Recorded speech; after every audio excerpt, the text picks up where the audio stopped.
Alright everybody, so we just finished up watching the Incident Morales video. This video is extremely important for our class because it wraps up a lot of the concepts we discussed throughout Module 1, 2, and 3.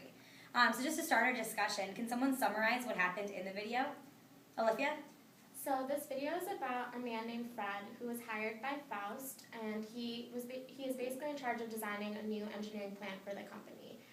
The video just highlights a bunch of different ethical dilemmas that he goes through, and it's just interesting to see how he deals with them, and it ends up in a very negative end result at the end of the movie.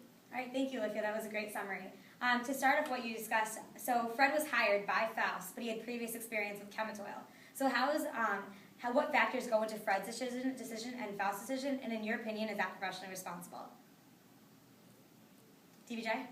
So I think in Fred's decision to start working for Faust, he had to consider if that would be breaking any rules or contracts that he had previously signed with Chemitoil. And also he had to figure out if he would be putting himself in compromising positions, and if he felt that the jobs were so similar that it would challenge him in ethical ways. And I think for Faust, it was kind of very similar. They had to make sure that there were no connections to Chemitoil in terms of what Fred was doing before.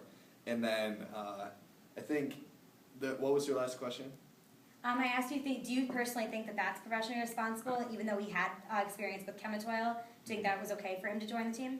So I think, in my opinion, I think it was okay because the projects were so, they were similar but not similar enough to where he could actually be using Chemitoil's like trade secrets, quote unquote. Yeah. And that was something he recognized early on, and even told some of his colleagues, saying, no, this job is so different, I couldn't even tell you if I wanted to. Okay, that was a great answer. Does anybody have an opposing opinion? Matt? Yeah, I think it was an unethical decision for him to accept that position because of the reason that he was being hired. He wasn't being hired for his expertise or for his skills. He was hiring because of the information that he had from his previous employer. And I don't think that's an ethical decision. Okay. It was great to have both opinions on that matter. So moving forward, do you think that Fred's opinion on subjects changed throughout working at Faust? What changes did you see? Olivia? I think he saw changes just by how he reacted to different people in the company. So for example, his direct manager, I forgot his name, but he had a very negative first encounter with him, saying that he has to report everything to him first before going to anyone else.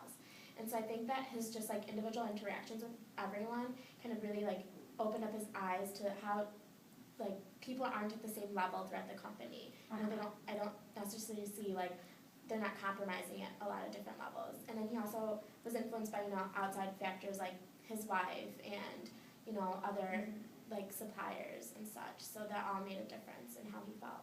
All right, great points. Do you have another opinion on the subject? No, I don't. Okay, awesome. So I really liked what you said about how people in the company had really different opinions on the matters. So how do you feel like that ties into corporate culture, and do you think that ties into Module 1 at all? I think that Fred, he didn't really connect, his own value system did not connect with Faust's value system, and that was the initial problem. That kind of goes back to like what Donna was saying in the beginning and Matt about why he even took the job. And so I know we talked about that in Module 1 about how we need to match those two things. Yeah, great answer. I think that like really ties Module 1 and Module 2 together, because you can see from Module 1 that you need to pick a company that aligns with your values, and then how your values in the workforce and your decisions change based off the values of the company that you're in. So we'll also move on to connecting it to Module 3, which is more of a global environment. Do you have any opinions on whether the international standards change based off regulations abroad and urban regulations in America? Do you, So I was going to say that the only problem I saw was, even though legally in Mexico it was okay for them to have looser regulations, they were such poor conditions that then people could potentially be dying from the water sources and such. And as a company, they should be aware of those things and at least be following basic humanitarian regulations. All right, great point. So that'll bring us to our discussion next week, that we'll discuss more about how this affects the global marketplace. So thank you all for participating today. We covered a lot of topics that are extremely important to our class, so I appreciate it, and I hope you have a great weekend.